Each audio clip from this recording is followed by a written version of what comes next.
燃え上がれガンダム。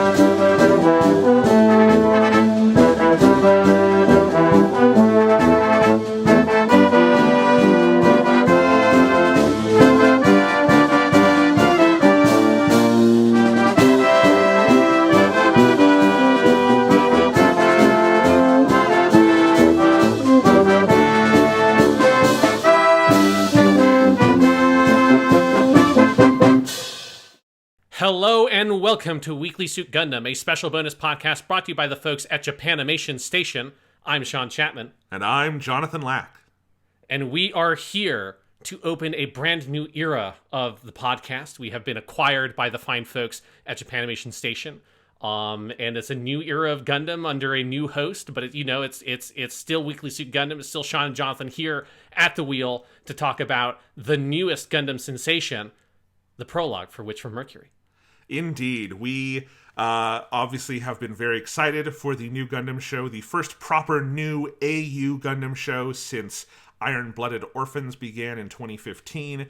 And The Witch From Mercury did have this prologue episode that premiered at a convention a couple months ago, but had not had a full official public release. It did release on the Gundam Info YouTube page officially all over the world, subtitles in every language, well, not every single language, but a lot of languages, most of the languages you probably need. And so now it is out for the public, and we thought it was time to come back with a short episode of Weekly Suit Gundam to reflect this actually normal length episode, but it is one episode prologue for Witch From Mercury, which we are both very excited for, and I'm even more excited because this is a good prologue. Yeah, it is a fantastic prologue. So once again, if you're listening to this and you have not watched it yet, you can find the prologue for free on YouTube if you go to the Gundam Info YouTube channel, and the closed captions has all your subtitle options that you need there. And as you said, Jonathan, this has been available in sort of private form for a couple of months as it kind of went through this tour of virtual events in Japan over the summer. I did actually watch it. I watched a pirated version, but it was only in Japanese around that point because I was curious, and I saw that Japanese Twitter went fucking crazy because they loved it.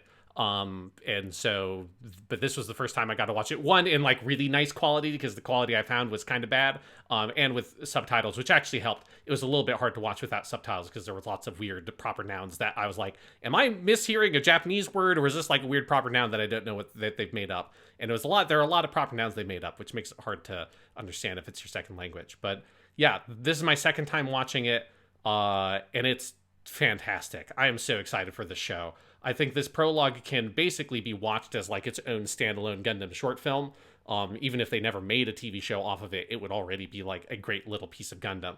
But I think it sets up a very exciting TV show to follow on with the little girl who will grow up to be Soletta Mercury. Unfortunately, we now know that her name is not actually Mercury. That is a pseudonym, which the only disappointment with this prologue is to learn that the main character's name is not actually Mercury. But she will go to an academy, and there will be all kinds of high school Gundam hijinks and probably awful shit that will happen and crazy nonsense in the actual TV show.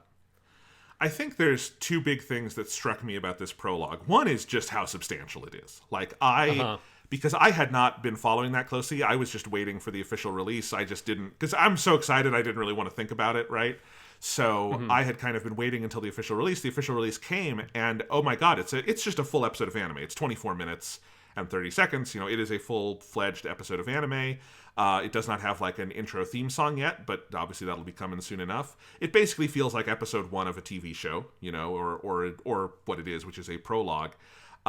We've had some prologue kinds of things before. Gundam Build Divers did have a prologue that was about half as long as this, and was really just a big battle showing the champion from that series how they became the champion, basically. It's fairly insubstantial, and you don't have to watch it. This, though, feels like absolutely you should watch it before. We haven't seen Witch From Mercury, but I imagine this will feel fairly essential. And it's excellent. It is not just substantial in terms of length, it is substantial in terms of world building.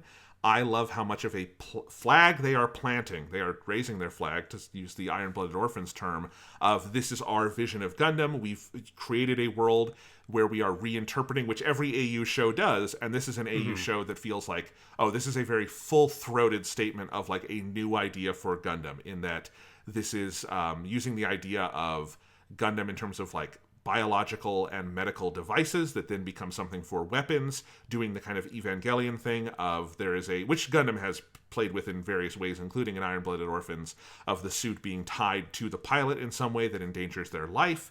And then, of course, having this main drama with the family that ends in what immediately goes into the pantheon of Gundam deaths, Jesus Christ, and also our youngest child pilot ever. Yes. Yep. The only way they could do more than this is have a literal baby pilot a Gundam, and eventually we're going to have to get there in Tomino's next production, probably. But yes, Jesus. Yeah, it definitely, the prologue is extremely impressive in how it both feels like it makes you feel very confident that Gundam is in good hands with Witch from Mercury, which, like, you know, all the people working on Witch from Mercury are experienced. So the director is Hiroshi Kobayashi, who is the director who worked on a bunch of like Studio Trigger stuff like Kisniver, and Dragon Pilot, Hisoka to Mikotan, I think is what the subtitle of that show is. I haven't watched Dragon Pilot. I did watch Kisniver and liked it. It's not like Studio Trigger's best thing, but it's a good show. And then the other big person here is the scriptwriter, is Ichiro Kochi, who is best known as the creator of Code Geass. So he's both the creator of that series and then the main writer for it. Which is a big, you know, dramatic, I haven't seen it, but I know it's like a big dramatic mecha thing set at a high school and all this kind of stuff, which seems to be similar to some of the stuff they're doing in Witch from Mercury. But neither of those people have worked on Gundam stuff outside of like a little bit like a storyboard here, like an animation job here, but nothing like high up. But this feels like, okay, they know what like the core of Gundam is. It feels properly Gundam while still being very identifiably its own thing. You get like elements of Iron-Blooded Orphans. There's like elements of Thunderbolt in there with some of the like kind of transhumanism stuff with people who have had limbs amputated and stuff and like prosthetics. I definitely get a little bit of like the politics of Double O feels like an influence here. And in some of the aesthetics of G-Reco. So I think you can see that they're picking and choosing some of like the big things that they want from previous Gundam series while mixing it together in something that's very uniquely their own, which is like the recipe for success, I think, for AU stuff. That you see that's what IBO did, that's what Double O Gundam did. Like they looked at, hey, here's like some interesting stuff from Gundam Wing, here's some interesting stuff from the original series. Like let's put that in a blender with some of our own original ideas and make something original out of it. And this feels like it is following in that tradition very confidently. Oh, absolutely. Yeah. And I should also say Hiroshi Kobayashi, who's the director of the series, did do the storyboards for this prologue. That was entirely him. I saw that when I was watching the credits, and I thought, oh, that's cool, just to have the director come in and storyboard this entire prologue, because it is a very well, directed and boarded piece of animation. But yeah, I agree with all of that. It feels like immediately like, okay, this is another full, proper AU Gundam show. We haven't had a new one of those in a while. And immediately I think it's establishing its bona fides. And the kind of mix of influences you're talking about there, that sounds pretty good to me, because I love that G-Reco art style, and I like those Double O politics, and all those other pieces that you were describing. This sounds very fun. Well, maybe not always fun, but interesting. Yeah. Fun. It's compelling. That's the word we use for Gundam. Not always fun. Gundam Build Fighters is fun. G Gundam is fun. This is like tragically sad. But yeah, and we don't even get in this, obviously, like all the high school stuff that will be in the main show, which I'm very excited for. They did release, I don't know if you saw this, Jonathan, because it was just earlier today. They did release a second trailer. That's about a minute-long trailer where you get a little glimpse of some of the high school stuff, and you get to hear a little bit of the main theme song for the show, or the original opening theme, which will be a song by the band Yo Asobi, which is a great band that I really like a lot of their music. So, there's a whole side of obviously the main show that we don't even get to see much in this prologue, but it sets the tone for this world so effectively. And I think, I'm going to assume that probably you would be able to watch episode 1 of the show without having seen this prologue, presumably, because they did design this as a prologue. But I imagine that, like, you're really going to want this to have that level of just sort of, like, automatic buy-in on Soletta, our main character, when we visit her, because it's like, if you want to be on a character's side, like watching this and having her dad get murdered while he's singing Happy Birthday, that's a thing that's going to be like, yeah, I'm with you. I'm with you, Soletta. Like, let's go like to the school and kill all these fuckers is what I hope she does.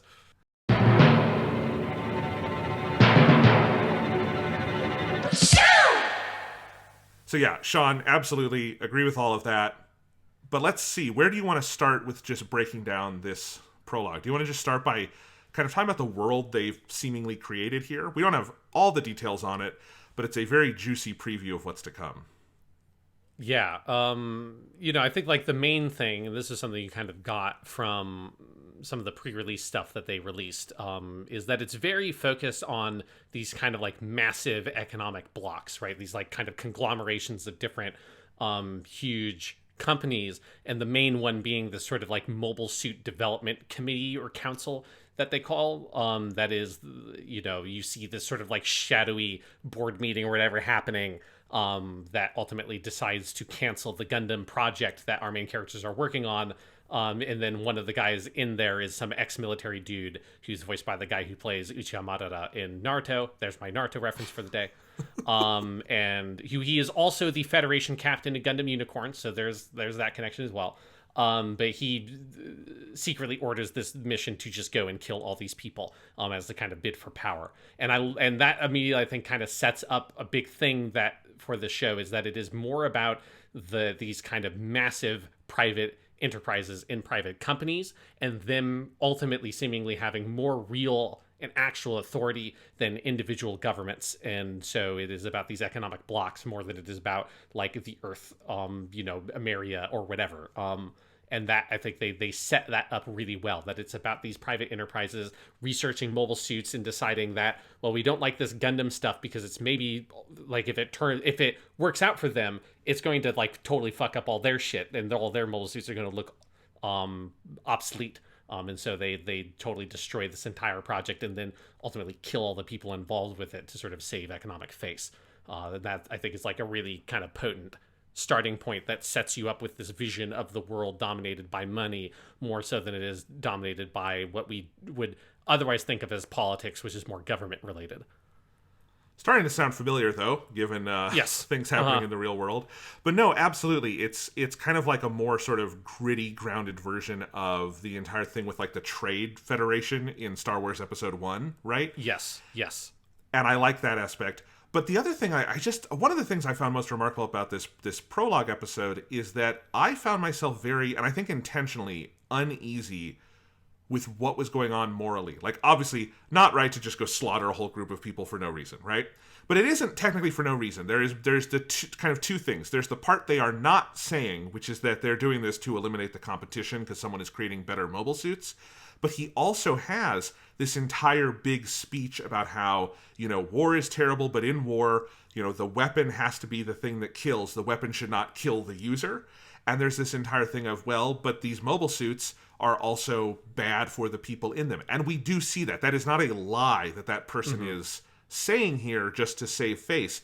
It's being used in kind of a propagandistic way, but there is a truth that this Gundam system, or the Gund system that they have in a lot of different ways. This is one of the best things about any AU show is how are they going to creatively use the word Gundam? And this show has come up with its answer. And it is this thing that came out of medical technology, as you say, it's kind of like Thunderbolt, but more advanced. And it is like, different medical technologies. Also dealing with the very real issue of the science that you can't actually just go live in 0G for like years at a time and have a normal human body, which is a piece of science that most science fiction understandably doesn't deal with, but this one seems like it is. And yet there is this problem of the pilots who are in these mobile suits are being hurt, and it does have a negative impact on them. And so I think there was an interesting tension there at the heart of this of like, oh, is the Gundam system ethical? Obviously, the ethical response is not to slaughter everyone working on it, but like, it brings up some interesting questions that I'm sure the TV series itself is going to be highly invested in. Obviously, the people on this base were there doing it consensually, and there's a possibility for a better future to come of it. But I think there's an interesting tension there at the heart of this. Yeah, and a big part of that is also that we know that, like, the scientist woman who's sort of runs this base, she doesn't want to make the Gundam as a weapon, right? She wants it as this sort of almost like transhuman, like, this is the thing that this is like our new body that we can live on in space, and like it will allow us to live out in space, and kind of transform us and remove us from the limits of our, like, pathetic fleshy meat bags that we are. But that the only way for them to get funding is for this, like, other company, like, came in and basically bought them. And this is the thing that, that very, like, opening bit, you get a bunch of this exposition kind of talking about this, that they were purchased by this other company that has turned that research into a thing that, like, there now is mobile suits and this weapons thing, and not just this is technology that we can use to survive out in space.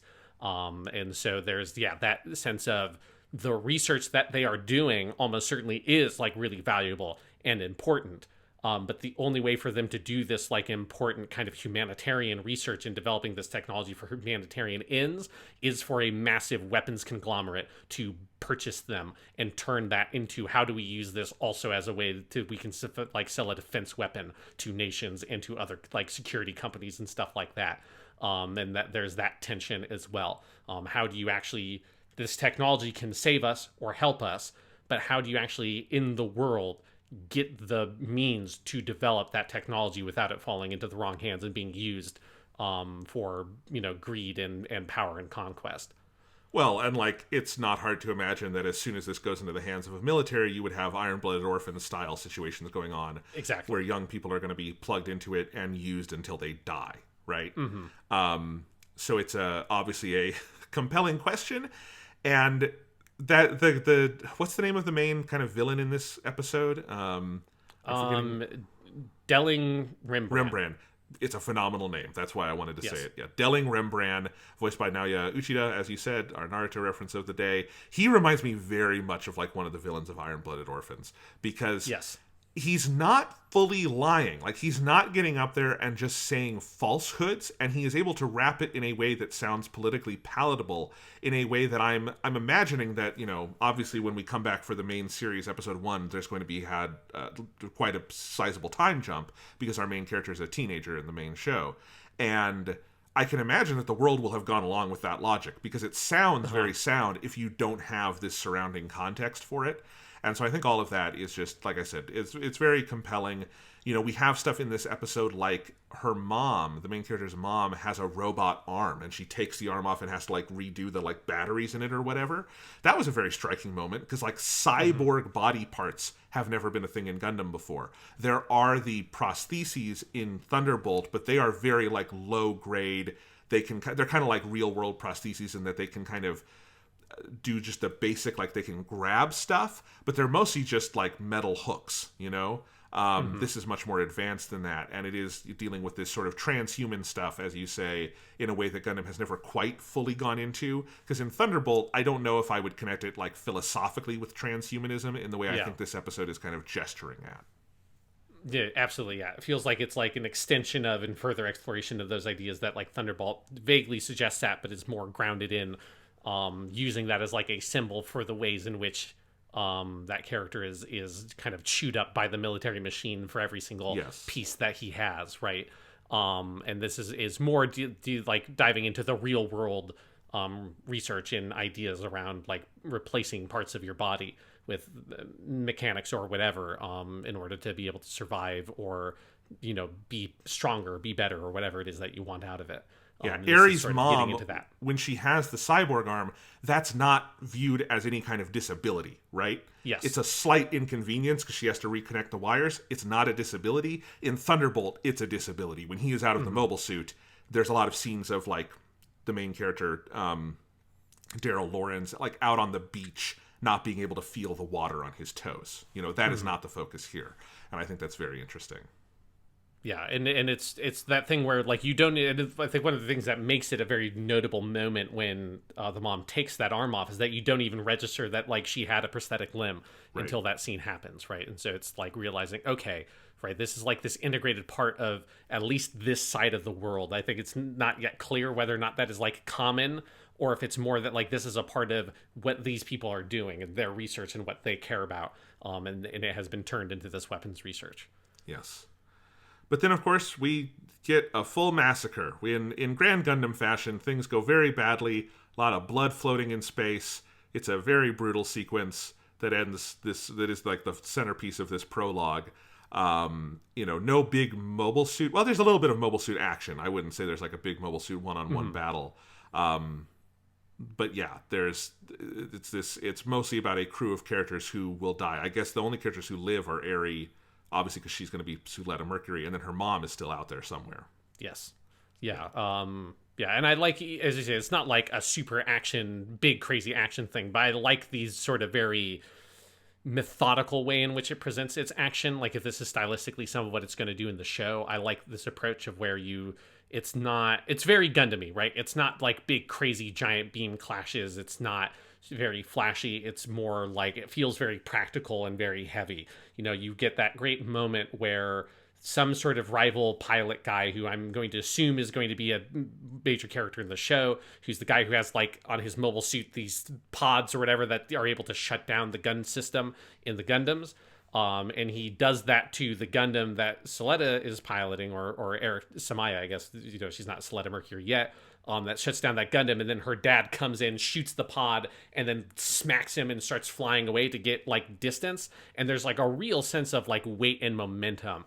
And I think they get a lot of that good Gundam space feel, that comes across in the animation, that I think is a real like particular talent of, and like I think fixation for Gundam projects that I'm always happy to see. It was one of those things I remember really noting when I watched it the first time, was like, okay, good. There's still, I don't know if it is just every single person that comes to Sunrise to do Gundam, like knows how important like the 0G and the weightlessness and like the way that movement in space works, or if there's like a guy, a producer, someone at Sunrise who's like, I am the guy who goes in and says, no, if like this liquid spills and you're in a spaceship, it's going to be a little ball, and it's like, and no, that's not how it works. It's like, whatever it is, whoever is like responsible for this.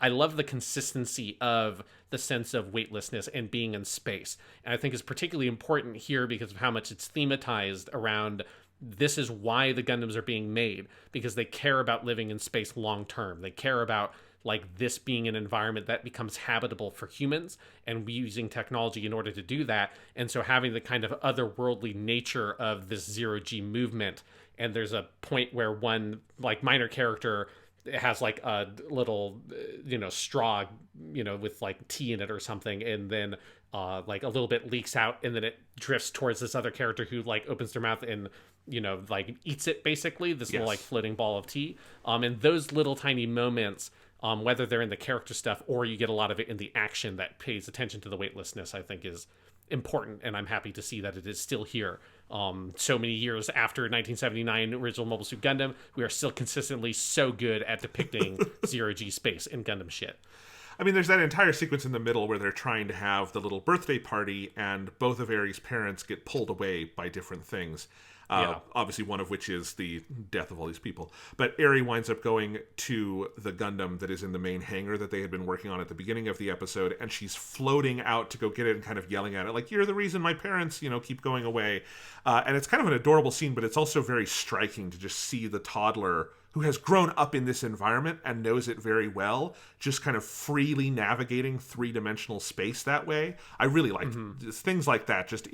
It's actually something I think the first half of this prologue is very good at, is that, that center they are on, the space station where they are developing these Gundams, is a very lived-in little environment, even though we're only there for, 10 minutes before shit goes down, right? I just feel like you can feel relationships between the characters, you can feel a sense of history. It's why you feel uneasy, because while the bad guy of this episode, Delling Rembrandt, is saying stuff that frankly makes a lot of sense if you've watched other Gundam shows about like, nah, it's not good when the system is like fucking up the pilot, and you're like, yeah, I've seen other shows, it's not good. When you see the actual environment that all these scientists are working in, it feels like a family that is working together. Like the doctor is literally viewed as the grandmother to Eri. Eri calls her Baba and stuff like that. And I think there's a sense that, okay, there is something much more pure worth fighting for here. And what is being snuffed out is not nasty military experiments. It's an actual, like, kind of hopeful ideological project that these people are working on. And that's something that feels, that definitely, like, that's the kind of thing that I feel like is probably worth watching the prologue for the main series, less than any plot stuff, is that kind of ideological thematic thing they're setting up. Yeah, and then and there are like a lot of interesting things I think you can imagine that they'll be able to pick up in the show, because I can't imagine, that this dude organizes this whole raid of this base and all this stuff with the Gundams and comes away from it empty-handed outside of the political victory he's won. Like, I have to imagine that they're going to use their own fucking right. Like, I have to imagine that dealing Rembrandt is a hypocrite. Like, that's got to be where this is eventually going to go. And I'm like curious to see like how some of those ideas are picked up, that like, this economic block and like Mobile Suit Development Council is not going to let all of that work go away, especially because you say like the thing that really they destroyed here wasn't the Gundam. What they destroyed was all like the ideological scientists that were trying to work on the good version of this project and had to make the weapons on top of it, Yes, absolutely. Speaking of those weapons, my favorite touch on the mobile suits here, which generally look very good, I'm excited to see them in action more, but the main Gundams all have this thing where their shield becomes the different like pods that they use telepathically, becomes the bits, and it like blows apart and it's the bits, and then it can come back and form the shield again. That is one of the coolest ideas in the history of Gundam. It looks so good in action. It's such a cool thing to have, and it makes so much sense because, hey, right now I need a shield, but right now I need bits. You can kind of go back and forth between them. I fucking loved that. Yeah, it's really great. Yeah, and you have that like really great sequence where she like points out the like 1, 2, 3 on the screen or whatever, just like basically playing a game, and then the Gundam fucking its shield comes apart. It becomes these big metal bits that go flying and fuck all that stuff up, and then shoots that one dude. There's like a really good. Like, there's a very satisfying mechanical nature with which a lot of that stuff is animated, and the clinking and clacking of the bits coming together and smashing into other mobile suits. It's a good idea. Well, let's talk about that then, because we get our youngest Gundam pilot ever. I thought it would be Uso Evan for a long time, but nope. Now we have Eri, who's like 3 or 4. I think she's 4. Yeah, it's her birthday. 4. She's turning 4. She says 4 years old. Says it on her birthday cake. She's 4 years old. And the whole thing that they are trying at the beginning of the episode, and they're talking about throughout, is they're trying to break through layer 33 in the system of the Gundam. And Eri winds up being able to do it, and her mother just watches in horror as her little girl keeps pointing, and everything is blowing up. And there is, I think, one of the bleakest fucking lines in Gundam history, which is, "It all looks like candles on the birthday cake," when all of these people are blowing up, and she is becoming a pretty effective killer. Yes, the Gundam does most of the work for her. She just points it out, and yeah, all the stuff of the like it's a kind of an obvious metaphor, but I think it's a very effective one of this being her birthday, because this is the day that she is born, right? That like where she as a Gundam pilot or whatever, right? This is the end of whatever life she would have had, and now on this birthday. She is now a military pilot. She has killed people, whether she realizes it at this age yet or not. And that, her family or her father is killed, and she's left with her mother. And the whole world that she had is now gone, and she has to have a new life. That whole sequence, as all that comes together, it's really effective. I think it's one of the main things that makes this such a really strong one, like standalone piece of storytelling, is that it all of those pieces build together to this climax of the happy birthday song sung by her father. And, you've been setting up the birthday stuff throughout the early parts of the episode, and then it climaxing there as the happy family life collides with the politics and the violence of this military, like pseudo-military organization, resulting in happy birthday to you, or as the song, like getting to that very last point of the song, the dad getting killed, and then her having to sing the last line just to herself. There are a few things I could imagine that is more fucking like heartrending than that sequence. It's phenomenal. It just immediately kind of takes its place in the Gundam canon among memorable deaths, because of course there's multiple layers to it. Of like, I really love how the husband and wife Elnora and Nadim just say "I love you" back and forth to each other. I stay like That is like, because they just like, she says it like she's out of breath, and then he says it with conviction, and then she's running away. Obviously, Eri doesn't realize what's going on, and so he starts singing Happy Birthday. She starts singing it, and she finishes it on her own. And then, of course, just as you say, there's all the imagery of the the candles and the explosions and all of this. And of course, she's in the mobile suit and has killed people, though obviously you would not say she is morally culpable for any of that. That's not something she chose to do.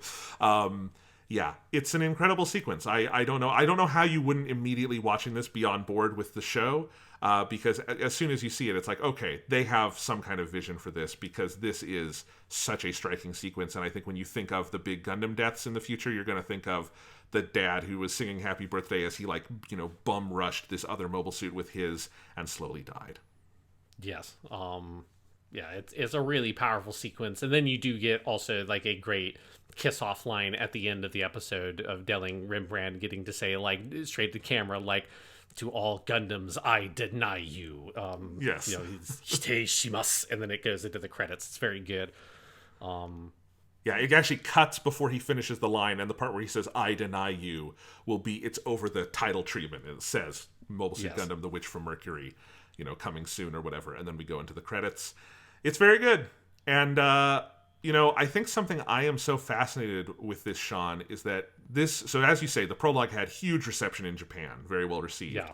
Since it came out here I say here, but globally, it had its global launch on YouTube. Gundam has been trending on Twitter, trending pretty big, actually. It's trending because of this, and because, for whatever reason, people have rediscovered G Gundam. I don't know if you've seen this.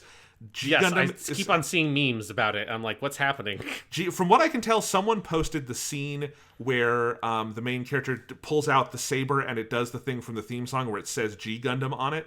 And that's just such a great scene. And people were talking about, oh, G Gundam's so great. And all the G Gundam fans came out of the woodwork. And I'm totally on board with that, because G Gundam slaps very hard, and we should all talk about how good it is. But there's been that, plus the Witch from Mercury thing. And I've just been thinking how, Gundam, the Iron-Blooded Orphans was sort of at the beginning of the Crunchyroll era, where things were simulcast. I don't know if Iron-Blooded Orphans, though, was even like day and date simulcast the way stuff is now. It might have been on a slight delay. Because a lot of stuff was back then in like 2015. But now everything is, this is going to be the first of these, mainline AU shows. There were obviously the build shows separately. And I'm just very curious how big this is going to be outside of Japan, because it's been a while since we've had a comparable case. Anime has just gotten bigger across the board. I think Gundam has had more visibility, and I feel like this prologue immediately built up a lot of hype, and it's going to be more easily accessible than ever. So I think sky's the limit. Yeah, I definitely feel like a lot of good energy. People are interested in Gundam. I think it's probably disconnected from this prologue, but I did catch a student in class the other day who was watching an episode of Iron-Blooded Orphans on his phone when he was supposed to be doing his work. Did you just let him keep watching? No, but I did say, like, hey, that's very... I looked at this like, oh, season 2, episode 19, you're getting pretty close to the end. He looked up at me like, what? Like, I know it's only 24 episodes. Like, I haven't told them that I am the co-host of an anime podcast, but they all know that I'm into anime, so... Oh, okay. But, yeah. See, this is why I've got to get you these the Japanimation Station business cards that we've joked about, so that when you see your student watching that, you say, oh, hey, season 2, episode 24. It's like, what? And you just slide him the business card and be like, get back to reading, kid. All right. I mean, it's also, this upcoming anime season is fucking stacked. It's starting in October. We've got Spy Family returning. We have Witch from Mercury. We have the Chainsaw Man anime. There's just a lot of big ones that are, like, I think going to be very high profile, and I think this will clearly be one of the standouts of those. Yeah, I mean, I'm super excited for it. Because I also think, like, we didn't really talk about this side of it, but this prologue also is just like a great production. Like, it looks awesome. Yeah. The music is great. I mean, I don't want to extrapolate and just assume that means that the TV show is always going to be to this quality, because I do not know if they had much sort of like a lot more time to work on this prologue or not. But based on the trailers and based on this prologue, like, it just looks gorgeous. The use of colors is fantastic. It definitely feels like Ufotable's sort of aesthetic has been an influence here, because I think, like, a lot of, like, the way the characters look in anime feels a little bit like it's particularly less like Kimetsu no Yaiba and a little bit more like the Fate stuff. It feels like they're kind of pulling some of that stylistic things there. Yeah. It's like a very modern looking production. Because it's been a while since we had like a big premiere Gundam show. You know, it's been 2015, 2016 since Iron-Blooded Orphans, and the aesthetics of anime have obviously like grown in the past like 5 to 6 years, and this feels like it's on that kind of cutting edge and is very kind of with all that kind of like the trendy stuff of what anime is doing aesthetically right now, and it's like right there with its peers, and that's very cool to see Gundam like having said. It's like Double O was the same way, right? When Double O, you look at that as a 2008 anime, it's like, man, this thing was like really on the cutting edge of how anime was presented in 2008, and this feels like this is like right there with that kind of element. Yeah, obviously we'll have to see more, but definitely there's also the G-Reco influences are very clear. And G-Reco was just so ahead of its time when you look at its animation, because kind of everything has trended in that direction of having the heavier lines, the brighter, bolder colors, the bigger range of colors, the more sort of handcrafted style. And I think you have a little bit of that in the character designs, definitely in the mobile suits. I think the UFO table connection is absolutely right. We'll see when they get to like bigger action sequences and stuff, if some of that comes in as well. This episode does not have a ton of CG in it. There's a little bit here and there, but it is mostly traditional. But yeah, I'm psyched. It looks good. The music is good. I'm excited to hear more of that. Yeah. And should we just fill the people in on how we're going to be covering it? Because we haven't exactly decided yet, but I do just want people to know it's not going to be one episode at a time every week. No. Yeah. Yeah, that's just like so antithetical to I think how we like approach media analysis. It would be impossible to try to do this one episode at a time. Yeah, and you don't like watching anime like that, so... No, yeah, I would be able to do it if we decided to do it for a podcast, but I just don't think it doesn't fit in the spirit, I think, of what we do for Weekly Suit Gundam, which is ironic because we call it Weekly Suit Gundam, and it's just not a weekly show. It's very much just less of a weekly show now than it ever was. But we will be covering it, obviously, at least. I don't know if they have announced whether or not it is a, like, 2 seasons thing like Double O and Iron-Blooded Orphans. I imagine if it is a 26 episode thing and then there's a season break, we'll hit that like 26 episode chunk, and then when the season comes back we'll do that, or it might just be 26 episodes and that's the whole show, like one of the builds or G-Reco. They haven't announced that yet, but that will be how we're covering it, is like a whole production, similar to how we've covered anything else for Weekly Suit Gundam. Yeah, so I think we'll probably cover it that way. There's plenty of other stuff going. That's the other thing, is that of course if we were doing this every single week we wouldn't be able to cover any other anime, and we've got lots of other stuff we want to talk about. So yeah, we will cover Witch from Mercury when we've all seen Witch from Mercury, at the end of the season, at the end of the core, something like that. And I'm psyched. I probably will watch it week to week because I do enjoy watching stuff like that. So you can follow me on Twitter if you want some initial thoughts, but I will try not to spoil it or anything because of course I'll have to block you on Twitter or some shit if you started tweeting Witch from Mercury spoilers. I'll just tweet every week which different kid's song they sing while someone dies, because I assume that's going to be a regular part of it. You know, the scene where they go, "Old MacDonald had a farm." It's going to be great. London Bridge is falling, or wait, no. You've got me doing Old MacDonald melody to London Bridge because I cannot now cross that. London Bridge is falling down. Yes, falling down, falling down. Two musical wires got crossed in my brain, and I was like, I no longer know the melody to London Bridge. It has now become Old MacDonald. But yes. This is if that's the only thing you tweet, about Witch from Mercury, even if that's not actually a thing they do in the show, I will accept that. Maybe I'll just do that as a trick on Sean. I will say every week I will come up with a new kid's song that they are doing and try to convince Sean that that's what they're doing. But it probably won't. It's crazy that in this episode, Soletta Mercury's evil twin, Soletta Venus, showed up and stole her boyfriend to the homecoming dance. All right, we're getting loopy here. We've been recording for a while. Witch from Mercury is starting October 2nd alongside the new season of anime. Very excited for it. We'll see you guys soon. Next week on Japanimation Station, we are talking about Full Metal Alchemist Brotherhood, the first half of that series. So Japanimation Station is going full steam ahead. A lot of good stuff to come. And soon it will be Gundam time once again. Yes, for now the Gundam must rest and we must go to Alchemist territory. But soon the Gundam will come once more. 君は生き延びることができるか?